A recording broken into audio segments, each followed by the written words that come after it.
All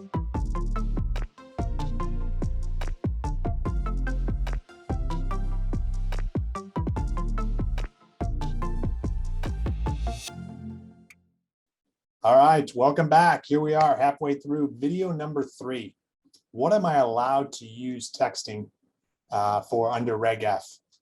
And I think a couple things to step back just a little bit about here. Texting requires consent. We're going to talk a little bit about that in a future video. But let's assume that you have a dog that barks and doesn't like TCPA like mine. And so TCPA requires we have consent to actually do text messaging. So we're going to want to make sure we have that first. Assuming we have that, right, that the client's captured it well, that they have a strong revocation program, that you know that information is good, that you've done some number portability testing, all those are good factors from a risk perspective. Then you could say, okay, what am I going to communicate with the customer? And so here's what you can communicate: validation notice, payment reminders, offers, paid to text situations. Any of that information could be sent over to the consumer.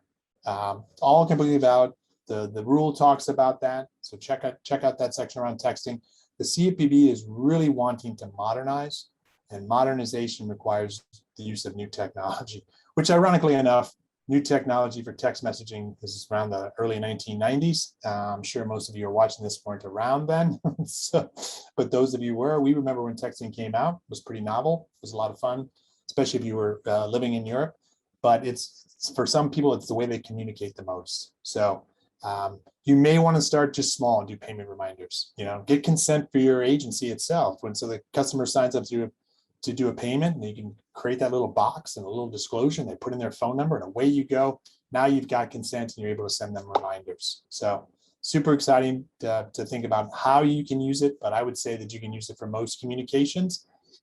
Be careful if you're going to use it for the validation notice, because it would have to be the first communication unless you also had Reg E consent also. So, but that's outside the scope of this. So start small and start using text messaging, and we'll see you next time.